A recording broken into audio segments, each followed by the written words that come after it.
Բարև ձեզ, դարս դեպի տուն հաղորդաշրջանակներում այսօր մեր հյուրն է հնագույն քաղաքակրթությունների հետազոտող Յուրի Սարգսյանը, բարև ձեզ պարոն Սարգսյան։ Բարև ձեզ։ Պարոն Սարգսյան, բառացիորեն 3 տեղի ունեցավ ձեր Արատա կենսածին ակունք գրքի շնորհանդեսը։ Կխնդրեմ այսօր մի քանի բառով ներկայացնեք ձեր գիրքը, քանի որ ոչ բոլորն են հնարավորություն ունեցել գտնվել շնորհանդեսին, ապա շարունակենք։ Գիրքը մեր ակունքների մասին է, Սրբազան երկիր անունը կրող, գնահատականը կրող Արատա երկրի մասին է, այդ իսկ պատճառով կոչվում է կենսածին ակունք, որպես հայոց պատմության սկիզբ, նույնիսկ այլ այսպես ասել, դա շումերական վիպերկերկում տարբեր նյութերում արծացված այդ սրբազան երկիրն է, որը գտնվել հայկական լեռնաշխարհում։ Գրքում անհամաչելի ձևով ներկայացված են հնագույն աստվածների կերպարները, փորձ է արված տալ նրանց կապը հայկական ժառանգության, հայկական քաղաքակրթության եւ հայկական լեռնաշխարհի հետ, իսկ գրքի երկրորդ մասը արդեն ավելի մանրամասն առնչվում է Արարիչ հայ Աստծո կերպարին, նրա առաջնանիստ համարվող այսպես կոչված Էրիդու քաղաքի մի շարք առեղծվածների, իսկ հետո արդեն բացահայտումներ են կատարում որոշ հենց Արատայի տեղակայման, Արատայի առնչվող նյութերում, ինչպիսի խեղաթյուրումներ, ինչպիսի սխալ մեկնաբանություններ կամ սխալ թարգմանություններ կան, որոնք Արատան որպես հայկական լեռնաշխարհի առաջին պետականություն դուրս են մղվում տարբերակից եւ տարվում է այլ երկրների, այլ տարածքներ, այսօր ժամանակ ունենք մի 2-3 այդպիսի փաստի մասին մենք խոսենք։ Երկու բառով մոտարապես այս մասին է գիրքը։ Իսկ կարող ենք մենք գրքից տեղեկանալ, թե երբ է ձևավորվել առաջին հայկական պետականությունը Արատայի տեսքով։ Եկեք փոքր զգուշ արտահայտենք հայկական պետականություն անվանա այդ գնահատականի մեջ, քանզի այն ժամանակները երբ խոսք է գնում, այդ հազարամյակները դեռ մենք այդպիսի հասկացողություն, ազգություն ընդհանրապես չունենք։ Մենք կարող ենք ասել նախածին պետականությունը հայկական լեռնաշխարհում, սա ավելի ճիշտ կլինի ասելը, քանզի տեսեք ինչ ժամանակների մասին է խոսք գնում։ Թեկուզ Արատայի մասին գրավոր վկայությունները դա մոտ առապես 4-րդ, 5-րդ կամ 3-րդ հազարամյակներ են մեր թվարկությունից առաջ, այսինքն շումերական սեպագիր նյութերն են, Էնմարքարի, Լուգալբանդայի դա հարավային քաղաքապետությունների տիրակալների առնչություններն են այդ լեռնային Արատա անունը կրող երկրի տիրակալների քրմերի հետ, բայց երբ Արատայի մասին պատումներ են գնում, ապա խոսում է նախաջրհեղեղյան ժամանակաշրջանի մասին, նույնիսկ ասենք այնպիսի տողեր կա, որ երբ նկարագրվում է ջրհեղեղը, ասում է, որ միայն Արատան որպես սրբազան երկիր եւ Արատայի բնակիչները որպես Աստծո ընտրյալ ժողովուրդ վեր բարձրացվեցին եւ փրկվեցին ջրհեղեղից։ Այսինքն արդեն նախաջրհեղեղյան ժամանակաշրջանում մենք փաստորեն ունեցել ենք արդեն այդ սրբազան երկիրը իր Աստծո ընտրյալ ժողովրդով։ Այսինքն խոսքը գնում է այդ ժամանակաշրջանների մասին։ Հետո արդեն սեպագիր տեքստերում մոտ 3-4 հազարամյակ մեր թվարկությունից առաջ, երբ հարավի տիրակալը, մասամբ Ուրուկ քաղաքապետության տիրակալը, Էնմարքարը, հետո իր թոռը, իր որդին Լուգալբանդան, հետո արդեն իր թոռը Գիլգամեշը շփվում են Արատայի եւ Արատայի քրմերի հետ տարբեր դիվանագիտական ճանապարհներով, հետո ռազմական ճանապարհներով, իմիջիալոց ասենք, որ հենց հարավի տիրակալների հետ Էնմարքարի շփումը Արատայի տիրակալի, քուրմ տիրակալի հետ բերում է մարդկության երևի ամենակարևորագույն հայտնագործության գրի ստեղծմանը։ Եվ հարավի տիրակալը իր դեսպաններին ուղարկում է հյուսիսային լեռնային Արատայի տիրակալի մոտ ինչ պահանջներով, ինչ-որ դիվանագիտական, ուլտիմատում բնույթի ինչ-որ պահանջներով, եւ պատկերացրեք, ասենք Ուրոպից մինչեւ հայկական լեռնաշխարհ բարձրանա ոտքով կամ չգիտեմ ձիով կամ էշով այդ մարդը քանի շաբաթ կանցնի, քանի կամ ամիս կարող է անցնել եւ ճանապարհին ինչ որ մի բան այդ խրթին ուղերձները, խրթին պահերներից մի բան մոռանում է, ինչ որ մի բան սխալ է հիշում, այդ սխալ հիշելու, սխալ փոխանցելու, սխալ ինչ որ բան մեկնաբանելու դեսպանի այդ իրավիճակը ստիպում է որ արդեն կավեսալիկի վրա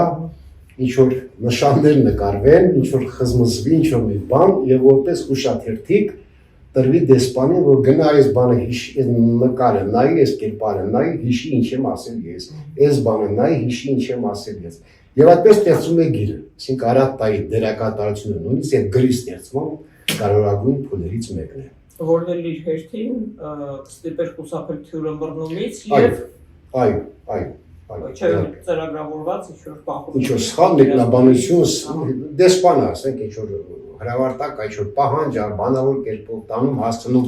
լեռնային երկիր, ինչ-որ բան երի ճանապարհին մոռացել, ինչ-որ բան չի հիշել, քանի տարիների մոտ 10-20 տարվա ընթացքում է դիվանագիտական, առաջին դիվանագիտական պատերազմի վկայությունն է սա։ Եվ հարավի տիրակալը ինչ-որ բաներ է պահանջում, Արարատայի տիրակալից սա արեք, ինձ համար նա արեք, բայց փաստորեն մենք տեսնում ենք այսպիսի իրավիճակ, որ խոսքը գնում է ոչ այնքան Արարատայից ինչ-որ բաներ պահանջել, այլ որքան Արարատայի գերակայությունը յուրացնելու մասին։ Այսինքն հարավի տիրակալը արդեն համարում է, որ ինքը պետք է լինի այդ Արարատայի սրբազան տիտղոսը կրողը եւ այլն։ Պատմությունը միշտ է կրկնվել եւ պետք է կրկնվի հավերժ։ Գլխավոր որ մենք դասեր կանենք այդ կրկնություններից։ Կխնդրեի խոսեք անմահների երկրից։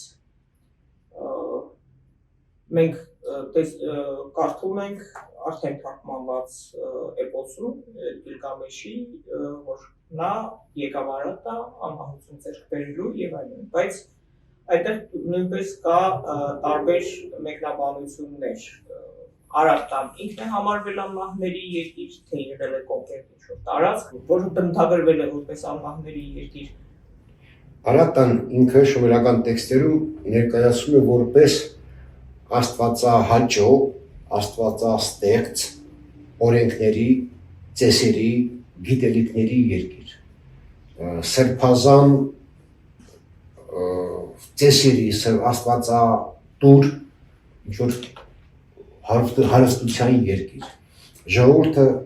Արարատայի ժողովուրդ, Արարատայի բնակիչները համարվում են որպես Աստծո ընտրյալներ։ Սա ասենք ոչ թե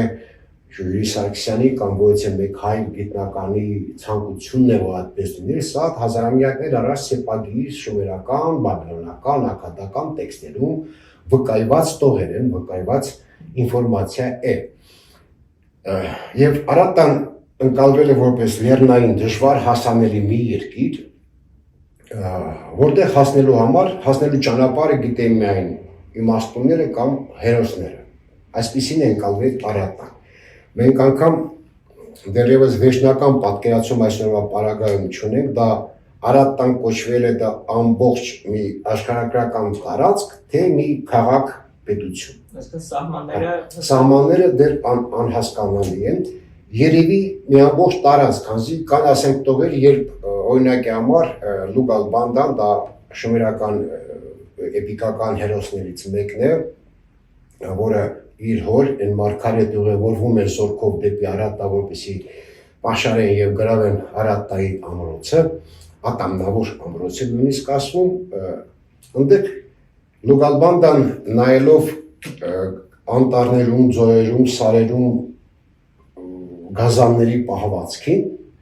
զարմանքով ասում է, ախր սրանք չեն հասկանում, որ այս ամբողջ հողը սրբազան է։ Ախր սրանք այս ոնց են իրենց ոտքերով, այդ կոչվեք բաներով, անցնում ես կյանքի անմահության ջրերով, առուններով, գետերով, այս ոնց են սրանք խժռում անտառի բերքը, սրանք չեն հասկանում, որ այս ամեն ինչ ստեղ սուրբ է եւ ամեն ինչ Աստվածո հաճո է։ Այսինքն եթե մենք այս տողերը ընկալենք որպես տարածքին բնորոշող ինֆորմացիա, ապա կարելի ենթադրել, որ ոչ թե ինչ-որ մի կոնկրետ քաղաք պետություն է ընկալվել որպես սրբազան երկիր, սրբազան տարածք, այլ մի ամբողջ աշխարհագրական տարածք, երևի կարելի է ենթադրել։ Մյուս կողմից կան նյութեր, որ արդեն խոսում են Արարատայի սրբազան կապուտիկ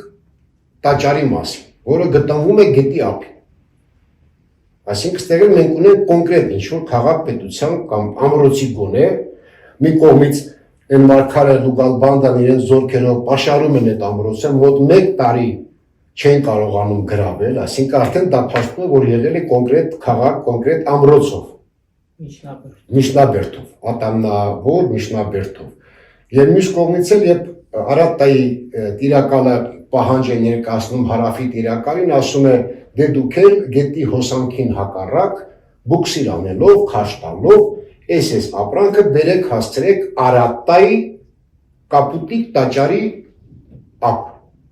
Այսինքն սա ևս վկայություն է, որ դա ոչ միայն աշխարհագրական ինչ-որ մեծ տարածք է եղել, այլ նաև եղել է կոնկրետ քաղաք, կոնկրետ ամրոց, կոնկրետ բերդ։ Իմիջիանոց ասենք, որ այդ կապուտիկ ամրոց բառը ևս Արատտայից առնչվող մի շատ հետաքրքիր առեղծվածներից մեկն է, որի մասին ժամանակ ունենանք, կընթերցենք եւ հիշենք, որ նույնիսկ մեր էպոսում Գագիկ թագավորի բերդը կոչվում է կապուտիկ բերդ։ Ջուրը խմելով, հենց այդ ջրի առեղծվածը, որ դա հենց հայ աստծո տիրույթն է, հայ աստվածն է կենսացին ջրերի, կենսացին ակումբ, կենս վերնագիրը գրքի, այդ որ աղբյուրից մի բուր ջուր է խմում, եւ հետաքրքիր մի այսպիսի դրվագ կա շումերական տեքստերում, երբ մոտ 1 տարի այն մարգարը պաշարում է Արատտայի ամրոցը եւ չի կարողանում այն գրավել, դիմում է իր որդուն Լուգալբանդային խնդրանքով, որ մի հատ գնա Ինան Աստվածուհու մոտ հարցրու,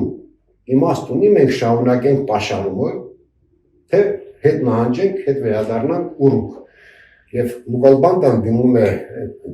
զոհաբերությունները կատարում, դիմում է Ինան Աստվածուհուն, թե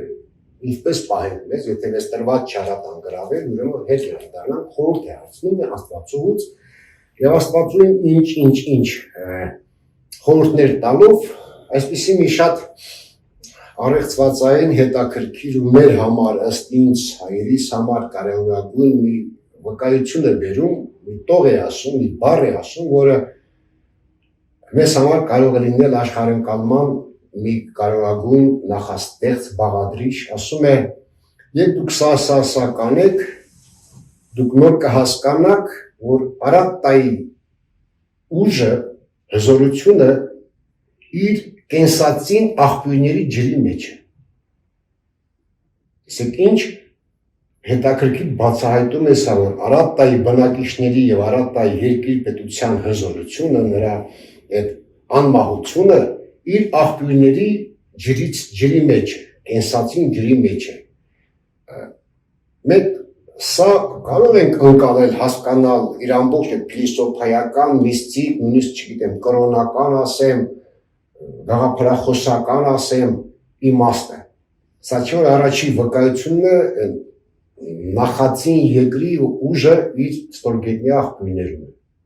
Եվ իզուր չէ որ ստորգետնյա բոլոր աղբյուրները հենց հայերիս համար ընկալվել են որպես սրբատեղիններ, որ բոլոր եւ նախաքրիստոնեական եւ քրիստոնեական սրբատեղիները միշտ կառուցվել են հնագույնները, կառուցվել են ոչ թե մի աղբյուրի, ոչ թե մի ջրի, ակունքի վրա։ Սա այդ ժամանակներս, այսինքն մոտ 10-12-13 հազար տարվա վաղեմություն ունեցող մի գաղտնագիր է, որ մեզ տրված է։ Եվ շարունակվում է մինչև մեր օրերը, որովհետև մինչև հիմա մարդիկ ուխտի են, ուխտագնացության են գնում։ Մենք մայիսի 9-ին մի հատ տոնակատարություն ենք ունեցել հայերս,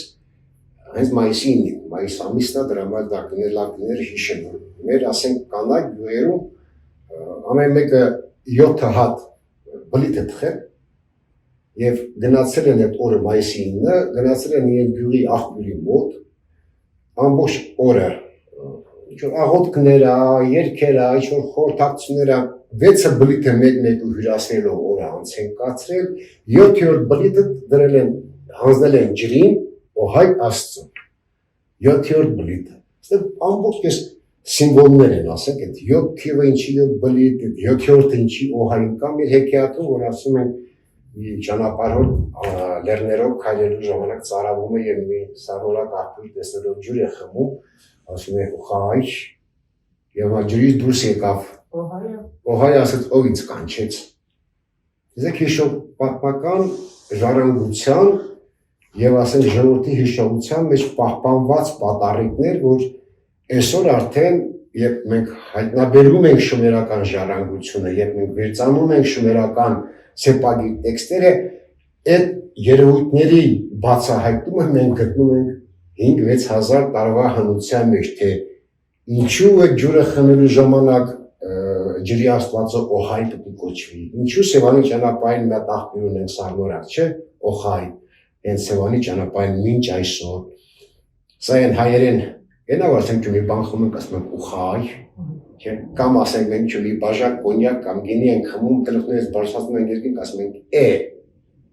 մենք այսօր իմանում ենք, որ շումերեն այն նշանակում է Աստված, ուղղակի նշանակում է Աստված։ Հայերենում է էություն։ Էություն, տեսեք, բայց ընդդեմ բառացիոն Աստված, դա նույնը չի էություն Աստված։ Այսպիսի հետաքրքիր բաներ մենք բացահայտում ենք ակունքներում, այդ քաղաքակրթության մեջ։ Շատ հետաքրքիր, քանի որ խոսեցինք ծովինարից, մեկ անգամ եւս ցույց տանք, որովհետեւ հարցը կապված է գրքի ձեր ձևավորման, կազմի ձևավորման հետ, ջուրը եւ ջուրը։ Մենք ունենք ջրից ծնված Սանասար Բաղդասարը եւ հրից ծնված Վահագնը։ Ես Վահագնին էլ կասեի, որ ջրից ծնված, երեքն է որտեղ է աճում։ Այո, բայց Եվի Բոցոյն վազեր քարտիաշպատավի ջուր եւ հուր։ Այսինքն կենսացին ակունքները դուք ճիշտ եք ուշադրել։ Ջուր եւ հուր։ Միջանոց որ Վահագնի մասին հարցրեցիք, վերջերս պատմական Հայաստանի տարածքում հայտնաբերվել էր Վահագնի ծնունդը ներկայացնող մի շատ հետաքրքիր քանդակ, գրքում դա բերվել է, եւ երբ արդեն գիրքը պատրաստում էր տպագրության, ես հայտնաբերեցի Լուրի թանգարանում պահվող մի քանդակ ևս, դա Հայ Աստծո կրտսեր որդի Դումոզի քանդակն է, ով համարվում է Արատտայի հովանավոր աստվածություն, Արատտայի։ Երկու պարագայում է Վահագնի ծնունդը ներկայացնող քանդակում եւ Հայ Աստծո կրտսեր որդի Դումոզի Արատտայի հովանավոր Աստծո կերպարը նույն երեգնից դուրս եկող կերպարներ են։ Սա Վահագնը, սա եւ Դումոզի երկու պարագայում էլ մենք տեսնում ենք երեգնը, տեսնում ենք ամեն ինչ, իսկ Վահագնի քանդակը գունավոր չի, լավ չի երևում, Վահագնի քանդակից ոտքերի տակ երիցուկ ռամաշկա ծաղիկն է նկարած, որը էլի հնագույն շոմերական առեղծվածներից մեկն է, ինչու հենց երիցուկ։ Հաճախ կրկնվում է այն փաստը, որ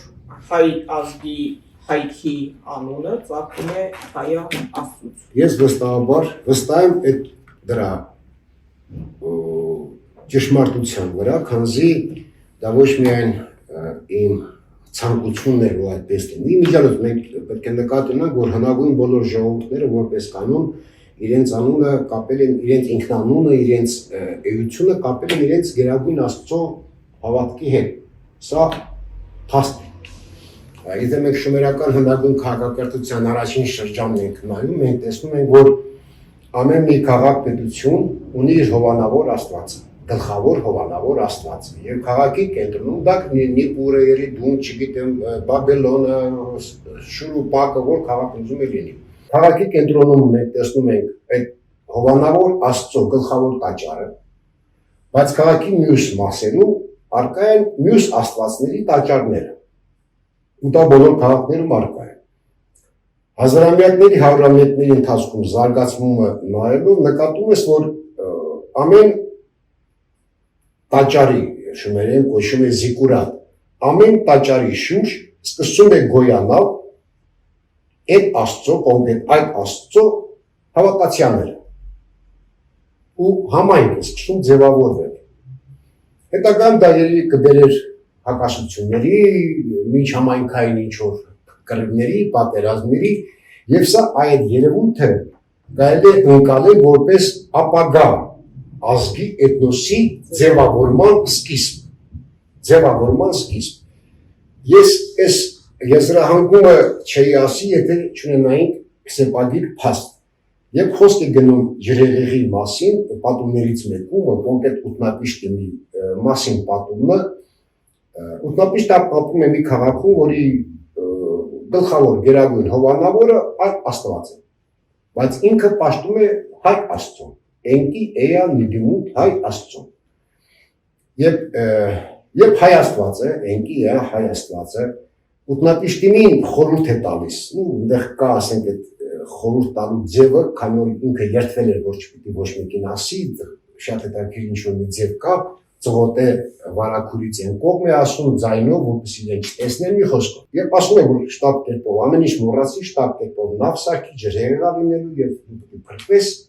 եւ Ուտնապիշտը հարցնում է, ասում է, բայց այդ կարճ ժամանակում ես չեմ հասցնի ձեր ասած նավը տերի։ Պատրաստ եմ։ Եվ Աստծո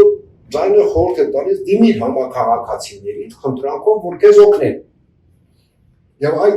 այս պարագայում հետաքրքիր տող կա շմերական տեքստերում, որ հիմք է տալիս ենթադրելու եւ պնդել, թե ինչպես կարող է ձևավորվել ապագա էթնոսը ազգը։ Դիմելով համաքաղաքացիներին Ուտնապիշտին երբ խնդրում է, ասում է ժողովուրդ ջան, բառացի չեմ ասում, այլ ասում գաղափար է։ Ժողովուրդ ջան, ես գիտեմ, որ այս քաղաքը իմ հոր քաղաքը չի, այսինքն իմ Աստծո քաղաքը չի, եւ քանի որ ես եմ ստեղ բնակվում, ձեր Աստվածը ձեզ լավ աչքով չի նայում, օգնեք ինձ նավ սարքեմ, գնամ իմ հոր երկիր, տեսեք, գնամ իմ հոր երկիր, իմ Աստծո երկիր, դուք ինձանից պրծեք, ես ձեզանից պրծնեմ, ժողովուրդ ուրախանում է, ցավը տանում շուտ գնալու երեխա ծեր, մանուկ հավաքում են, նավը կարագարակ սարքում են, Ուտնապիշտը գիտի, որ ջրհեղեղան է, բոլորը կոտորվել են, նկարագրում է, թե ինչպես է ասքերից արցունքները թափվում են, ինքը նայում է, թե ոնց են այս մարդիկ գարմորթում, չգիտեմ, ճաշերը փում, խորովածներ անում, մեկը փայտա կրում, մեկը սայա կրում, որ շուտ գնացնի, նա գիտի, որ դրա վերջը մարդկանց ժողովրդի վերջը մահն է լինելու, բայց ինչևից է։ Եվ ինքը դրանից փրկում է Արարատյան լեռներում։ Իր հոր տանը, իր հորի երկրում։ Նույն նախատիպը։ Նույն նախատիպն է, նույնը հրեական այդ խմբագրված, ստեղծի հրեական տարբերակն է։ Նույն էլ ասում եկավ փրկվեց Արարատյան լեռներում։ Հիմա նույն իմաստին մի փոքրիկ բացահայտում կանենք, ով է Նոյը, որտեղից է Նոյը։ Խնդրեմ, իր հոր տանը։ Սա ինչի մասին է խոսքում։ Հարավի քաղաքում ոչ գլխավոր հովանավոր Աստծո տաճարի քուրմը գնում է իր հոր, իր Աստծո երկիր, որն է իր հայրը, այն Աստված, ով իրեն փրկել է ջրհեղեղից, ով է փրկել իրեն ջրհեղեղից, հայ Աստված, ուր ինքը գնում հայկական լեռնաշխարհ։ Սա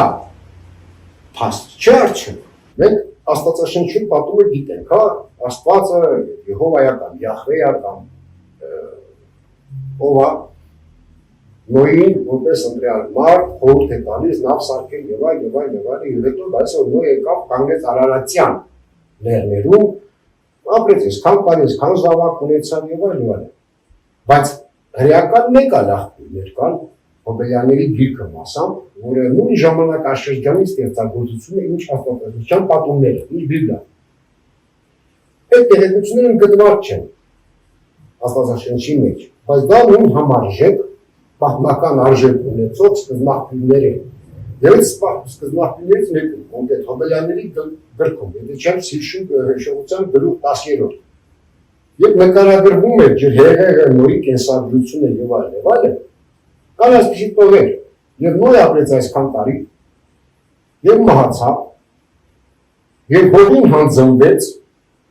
իր նախնյաց գերեզմանում Արարատյան երկրում։ Հողին հանձնվեց իր նախնիների գերեզմանում Արարատյան երկրում, իր հայրերի գերեզմանում Արարատյան երկրում։ Սա ինչ կնշանակի,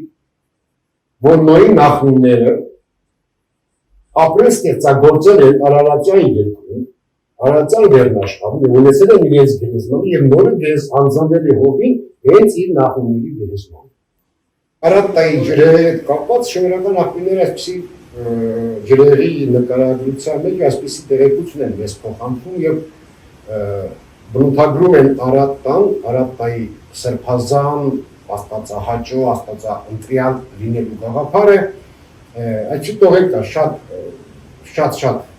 հետաքրքիր, մեր համար շատ կարևոր եւ ասում է եւ Արաբական քանզի սրբազան երկիր է իսկ ժողովուրդը Աստծո ընտրյալներ են մենք ջրով պատեցինք Արաբտան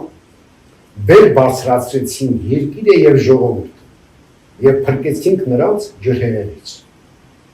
իսկ հետո արդեն ջրերից հետո կենաց ջրով կյանքի ջրով օծում են եւ հավերժության դիտողս են տալիս կամ հավերժության փարոսն են բացում Արաբայի երկրի եւ Արաբայի ժողովրդի համար այսպես է նկարագրվում Արաբտան որպես ջրերի հետ առնչություն ունեցող երկիր տարած եւ ժողովուրդ իսկ ինչ կվերաբերի անմահությանը անմահության ինֆորմացիան թեզը կապված է այն մարգարի Լուգալբանդայի հաջորդ սերունդի Գիլգամեշի հետ ով մի ընկեր է ունենում Էնկիդու անունով եւ Էնկիդուն մահանում է Գիլգամեշը հողին չի հանձնում Էնկիդուի մարմինը եւ մի քանի օր տունը պահելուց հետո տեսնում է որ մարմինը Էնկիդուի սկսում է փթել եւ նայելով այդ ոչ այնքան դուրեկան երևույթին թե ինչպես է մարմինը որդնում եւ այլը մտահոգում է կյանքի իմաստի մասին Միթե ես եմ նոր մահանալու, միթե ես եմ սենց բիոմասա դառնալու, միթե ես եմ սենց փթելու, ես չեմ ուզում այսպիսի կյանք, ես չեմ ուզում այսպիսի ավարտ, եւ գնում է արևի Աստծուն, լութուին, խնդրանքով բացել իրեն անմահության գաղտնիքը, որ ես ուզում եմ անմահ լինեմ, եւ լութուն արևի Աստվածը ասում է, որ Աստվածները երբ կյանք են արարել, կյանք են ստեղծել, ձեզ տվել են միայն մահկանացուի կարգավիճակը Եվ անմահությունը դա աստվածների մենաշնորհն է եւ միայն մեկ մարդ է մահկանացումներից արժանացել անմահության դա ջրերից փրկված ուսնապիշտինն է Եթե դու կարող ես գտնել ուսնապիշտինին եթե նա քեզ կբացի անմահության գաղտնիքը դու դա կիմանաս Այդ անմահության երկիր հասկացողությունը գալիս է այս պատումից եւ դիլկաթեն նկարագրությունը գնում թե ինչպես է Գիլգամեշը սայերով, ձոերով, ինչաբերություններ կատարով գնում հասնում եւ հայտնաբերում ուսնապիշտինի նեվի զամանես բոլորից ուսնապիշտինի կինը համոզում է ուսնապիշտինին որ բացի գաղտնիքը պատմի ջրհեղեղը եւ նա պատմի ջրհեղեղը այդ ուննայ է դրվագը որ ես նոր ասացի գնամ իմ հոր կերկիր այդ նույն տեղից է գալիս եւ Ուսնապիշտինը բացում է այդ գաղտնիքը եւ ասում է երբ ես փրկվեցի Հայաստո շնորհիվ եւ այլը երբ ես դուրս եկա նավից եւ զոհաբերություն արեցի ու դա զոհաբերություն անել մեխանիկոին եթե բազմարտություն է այն մարդուն ով իրեն այն Աստծո ով իրեն փրկել է ում դա առաջի տաճարը կառուցեին առաջի մարդիկ ջրերից փրկված այն Աստծո ով իրենց փրկել է երբ աստվածները զոհաբերության հոտը նրանց քթին է հասնում երկինք Եվ աստվածների ամենակարևորը Էմիլը բարկանում է եսով է փրկվել, իցորը բոլորը կոտորվեին բան, աստվածները շուր են դաս, ասում են իհարկե հայ Աստծո արած գործերնով կարող էր մարդկությանը փրկել, հայ աստվածը պատասխանում է դու լավ էլ արել։ Եթե չաների դուք մեր զոհաբերությունը կստանայիք, ոչ։ Մարդը ուղեղա ունեցել ասում մահկանացու մարդը խելոք է եղել, ճիշտ է հասկացել նշանները, սիմվոլները, խորհուրդները Եվ փրկվել են, իշտում են, համակերպում են այդ իրողության հետ, իշտում են ներքև, ծնկի են բերում ուսնապիշտինի եւ իր կնոջը եւ տալիս են անմահություն։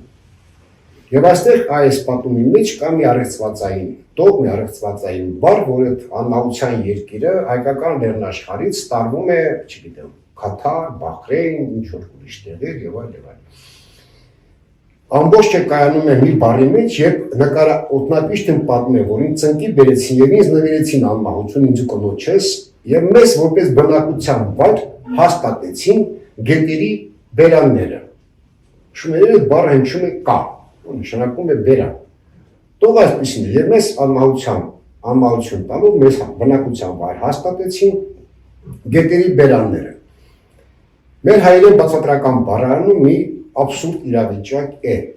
Բերան բառը որպես այդպեսին, ընկալվում է որպես ինչ-որ մի բանի սկիզբ,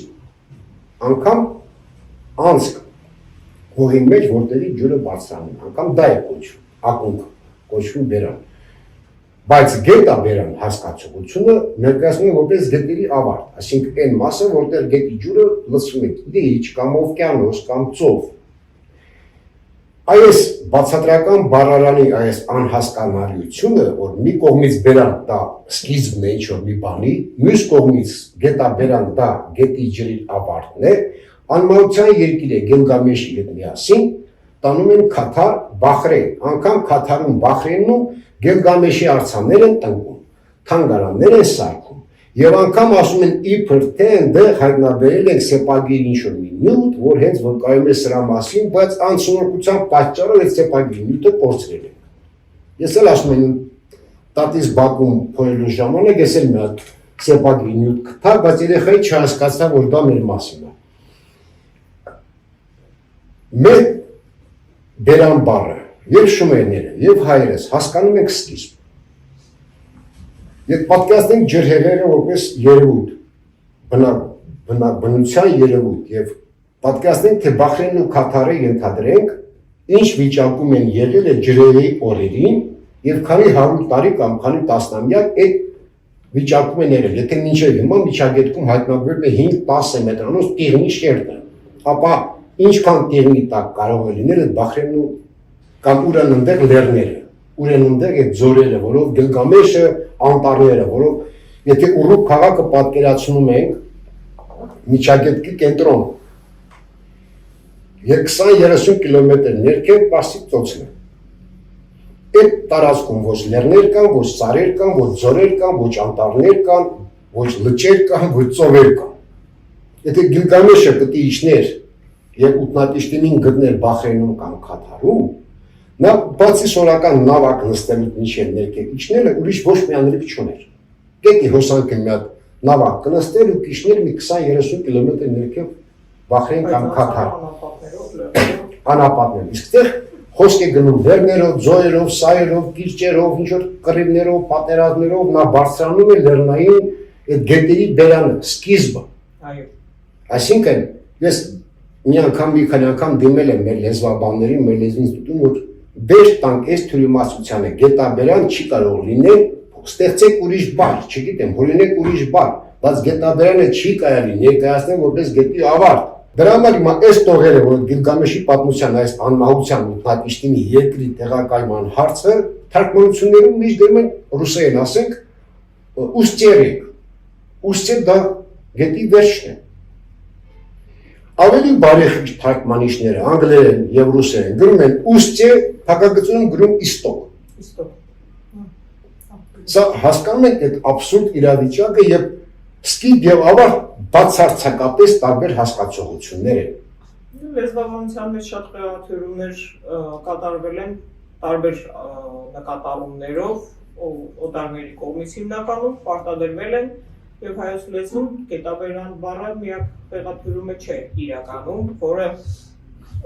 կարող է վստահ եմ ասում բարի, եթե անդրադառնանք հայ աստծուն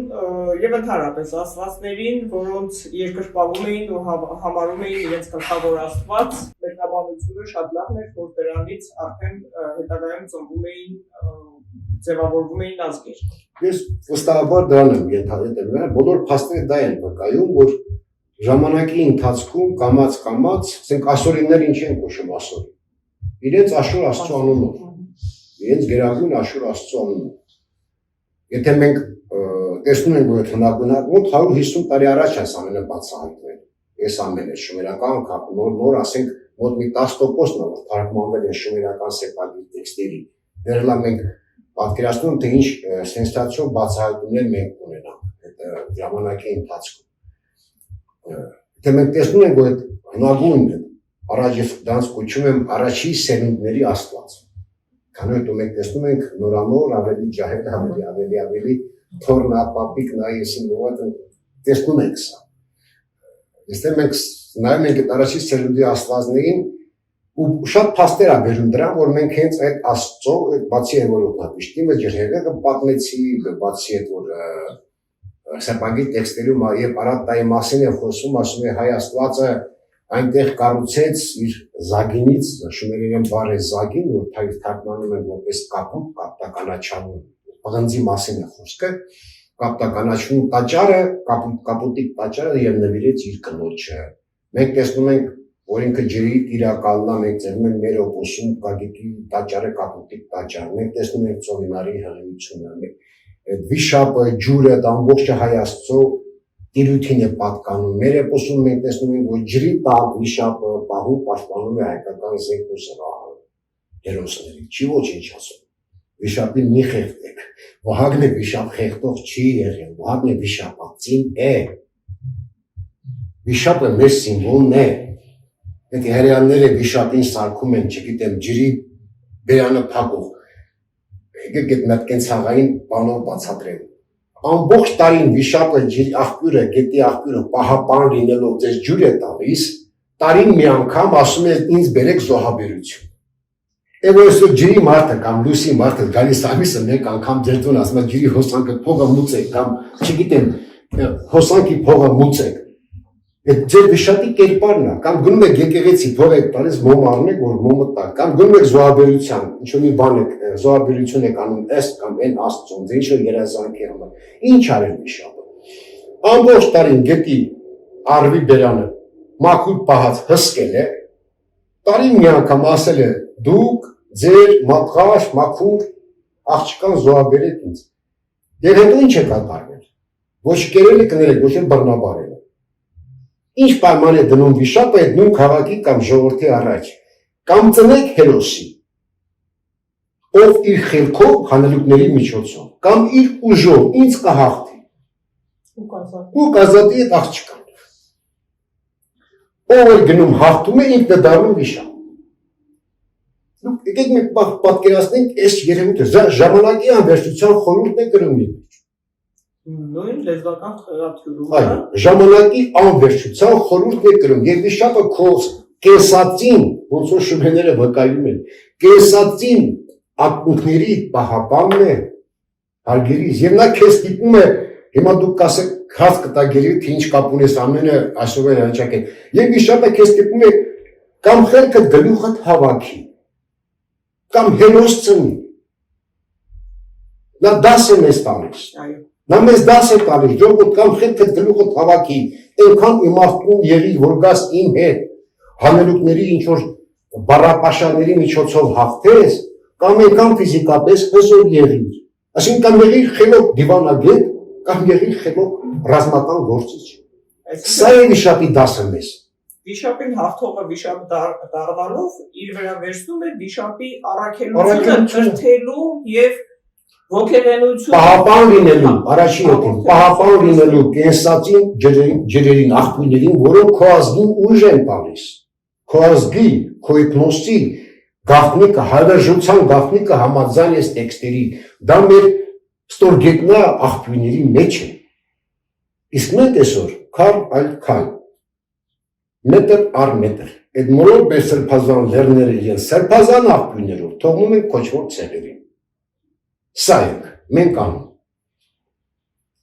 Այսպիսի խորհուրդներ է մեզ տալիս։ Այս դրա համար սկսեցի հարցս աստվածների ամեն մեկին գլխավոր աստված կարգելու եւ նրա արձանը կառուցելու, նրա տաճարը կառուցելու։ Այսինքն աստվածներից ամեն մեկը կամ այն երևույթները, որոնց անուն են տվել, հա, ու պաշտել են, չասենք աստվածներ, կրել է որոշակի որակ եւ պաշտելով տվյալ աստվածությանը, տվյալ երևույթին, այդ ժողովուրդը պետք է կրեր տվյալ աստվածության որակը։ Այո։ Հիմա երբ մենք խոսում ենք Հայ Աստծու մասին, մենք տեսնում ենք, որ Հայ Աստծու մեջ կար այնքան մարդասիրություն, մարդկայնություն, որ նա չզլացավ փրկելու մեկ հոգու կյանք, որ մեր վերադարձավ հենց իր երկիրը, այսինքն իր հորի երկիրը, եւ հետեւաբար սա նույնպես պետք է կրեր այդ մարդկությունը, մարդկայնությունը իր մեջ։ Այսինքն այստեղից կարելի է հասկանալ, բնորոշել այն ժամանակվա հայ մարդու։ Պայմանականորեն անվանենք հայ մարդ, որովհետեւ հայկական վերնաշխարհում էր տեղակայված Արատան եւ այլն։ Հիմա երևի թե իմ կողմից ամենայն դեպս վերջին հարցը կուզեի տալ, այդ Աստվածության, պաշտամունքի առարկայի, նրա որակների և ժողովրդի նրա որակներին համապատասխանելու առումով։ Այս որակական առումներով կուզենայի խոսեք, ինչ ընդհանրություններ կարող եք նշել Արարատայի ժողովրդի և այսօրվա Հայաստանի ժողովրդի միջև եթե կամ այդ որակական նմանությունները նա ով իրական հայ է, իր մեջ կրում է բոլոր այդ ժառանգության բոլոր բաղադրիչները։ Սա կարելի ասել միանշանակորեն, քանզի երբ որ մենք նայում ենք մեր ազգի հենց ազգի, ոչ թե հայախոսների, ես ինձ համար արդեն տարբերություն կա, հայախոս թե հայ տարբերություն կա, քանի որ ինչ կատարվում է վերջին տարիներին, վերջին տասնամյակներում, նկատում ես, որ մի վիրուս է մտնել իմ ազգի մեջ և սարսափելի կործանարար ինչ-որ մի բանի սկիզբ ենք մենք տեսնում, բայց այն բոլոր մարդիկ, ովքեր իսկապես հայ են, նրանց գենի մակարդակով, արյան մակարդակով, այս ամենը պահպանված է։ Դու տեսնում ես, երեկվա անգամ ես իմ գրքի շնորհանդեսը ևս մի փաստ էր, պրոբլեմը բացի մի քանի պատճառներ ունի, բայց պատճառներից մեկն է նա է, որ մենք տեղյակ չենք շատ բանի։ Մենք շատ բանի տեղյակ չենք։ Ես ինքս ասեմ, տարիքով եմ ասեմ, չէ ետասակ չեմ, բայց ամբողջ կյանքում ինձ խզող հարցերի պատասխաններ եմ փնտրել և չգտնելով եկել եմ այս ճանապարհին։ Ես ուղղակի ինձ համար ինձ խզող հարց ինչ ենք հայ կոչվում։ Քանի անգամ նայում եմ գրքերով տարբեր հոդվածներ, բան ինչ-որ, չգիտեմ, հորինների հետ են կապում, ուսումում հետ են կապում, ինչ-որ ոնց-որ, բայց այն ռուսասած միադմազնաչն է, միանշանակ և համոզիչ չէ, ինչ-որ ես կարդում եմ մինչև այդ, ինչ-որ մի բան պակասում է, ինչ-որ մի բան, ինչ-որ մի այն խճանկարները հավաքում է մաս-մաս, զգում ես, որ մի խճանկար ինչ-որ մի բան է, ինչ-որ մի բուն պակաս է, ամբողջ կերպարը լիակատար չի, հարցերից պատասխանները լիակատար չեն, համոզիչ չեն, ու այդ համոզմունքի այդ բան հարցերից պատասխանը փնտրելու ժամանակ այս գրքերը տենց սկսին ծնվել, առաջին դեպքը կոչվում էր ով ես դու հայ, кто ты ես Արմենի, ու տենց արդեն 10-րդնա թե 9-րդնա չգիտեմ։ Մեր ժողովուրդի մեծ մասը տեղյակ չէ, ու ամեն անգամ, կարծես թե արդեն 9 գրքի ես կան, ասենք տեսահոլովակներ կա, ֆիլմեր կա, այսքան հարցազրույցներ ենք տալիս և այլն, բայց էլի մարդիկ են հանդիպում, որ երեք օրինակ մարդիկ են եկել, որ առաջին անգամ են սարսում,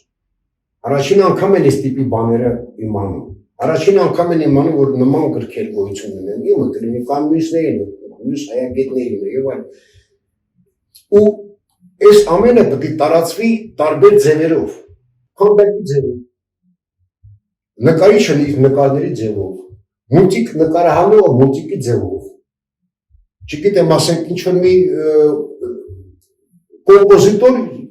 եկեք 30 տարի է, 30 տարուց ավելի է մենք անկախ ենք, տեսանք անկախություն, տեսանք առաջի պատերազմ հաղթանակներով ամեն ինչով, տեսանք երկրաշարժ, տեսանք քարոզիա պատերազմ, տեսանք այս վերջի պատերազմը, այսինքն մի 30 տարվա ընթացքում են դարակազմիկ երևույթների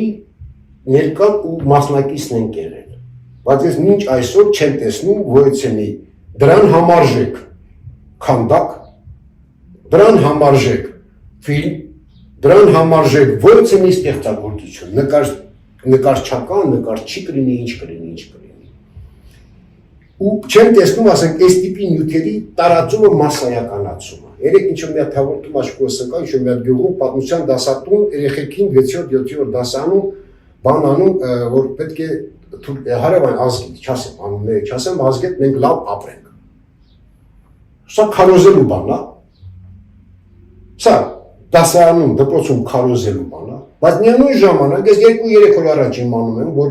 մեր դպրոցներից մեկի 6-րդ դասարանը հավաքվել և որոշել է իր դասարանին տրում է անուն և ընտրել է Արարատը։ 6-րդ դասարանի երեխեքը իրենց դասարանին ընտրել են անուն Արարատը, հիմն են դրել ու դրոշ են նկարել։ Սա տեսեք, ինչ երկու տարբեր բևեռների երևույթներ են սրանք։ բացատրեմ երևույթը։ Ուսուցիչը կատարում է պատվեր վախից,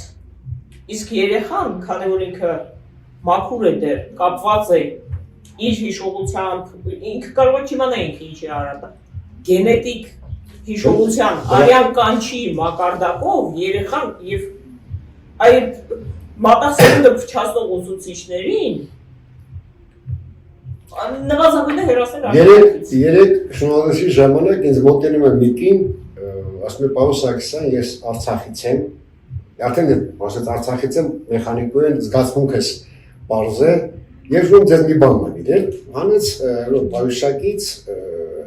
խնձորի փացախ Արատա։ Ինչ նշանակում։ Ասում է, եկեք ստեղ տուն ենք վարձել պատերազմից հետո բան, ասում է, ինչ-որ գյուղում, սիս գյուղում, ասում է,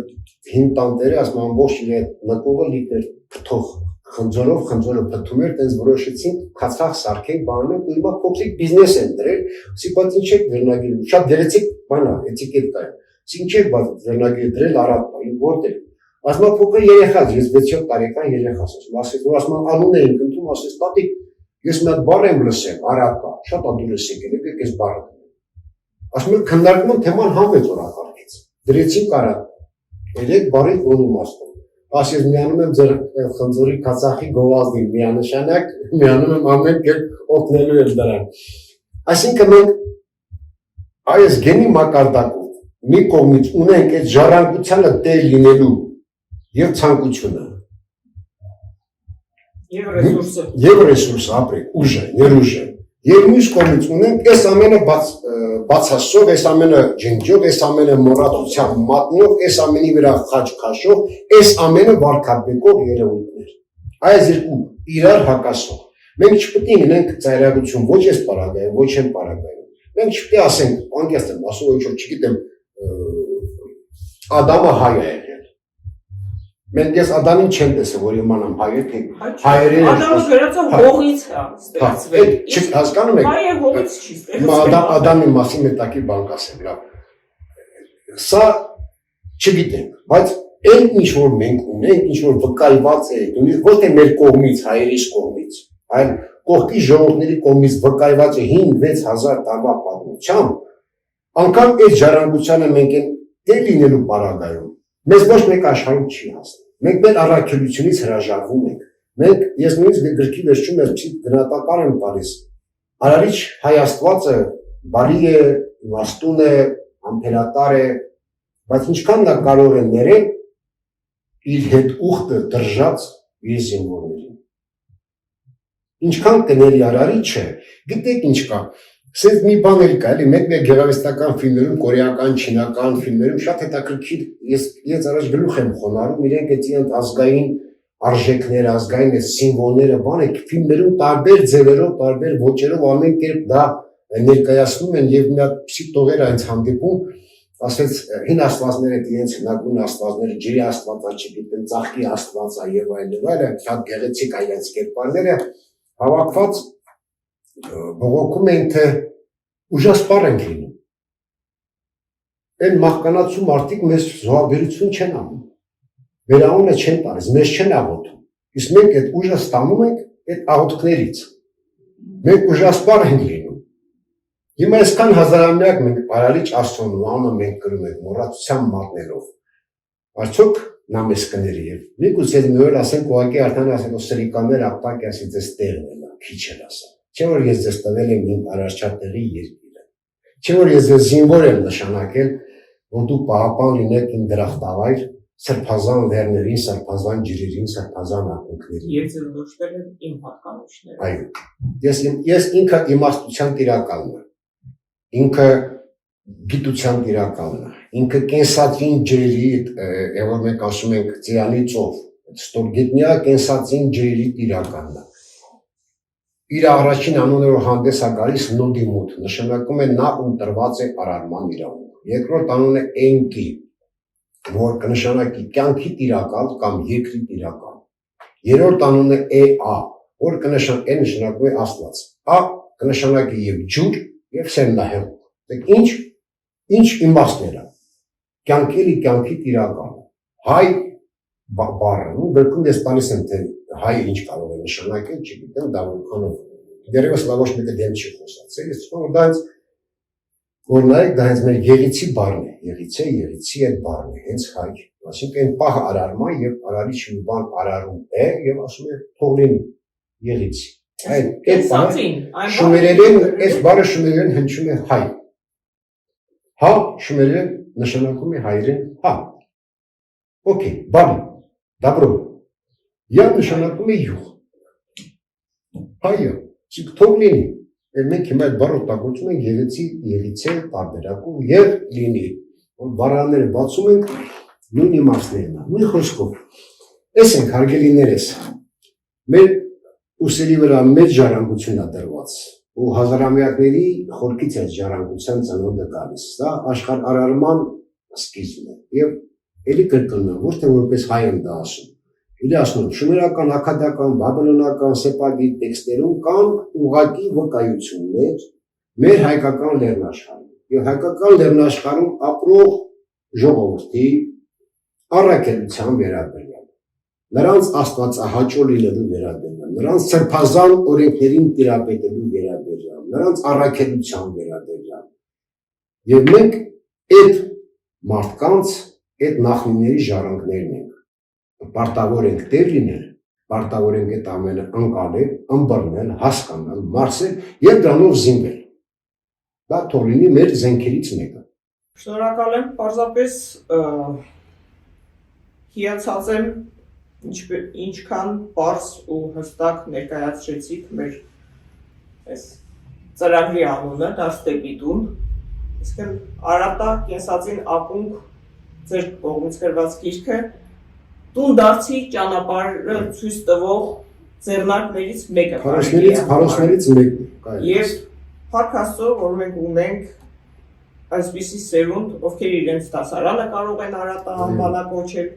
Ունենք փոքրիկներ, ովքեր առանց հասկանալու զուտ արյան կանչով կարող են խորհուրդ տալ բնության տված չփչանալու համար օգտակար արտադրամի վերածած իր տատիկին խորհուրդ տալ արտադրանքը Արատա անվանել չհասկանալով ինչու, չիմանալով ինչու, պարզապես սա այլ բան, քան արյան կանչ, գենետիկ հիշողություն, տիեզերքի հետ կապ, այլ կերպ հնարավոր չէ անվանել եւ ես վստահ եմ, որ այո, դարձ դեպի տունը իրականանում է ձեր գրքերով, իրականանում է արցախցի կանանցով, իրականանում է հայ մանչուկներով եւ հուսով եմ կշարունակվի մեզ լսողներով, մեր ունկնդիրներով դասիրակեք ձեր երեխաներին հայ, դարձեք դեպի տուն, դեպի արմատներ, դեպի ակունք, հայկական ակունք, շնորհակալություն։ Բարիքներ։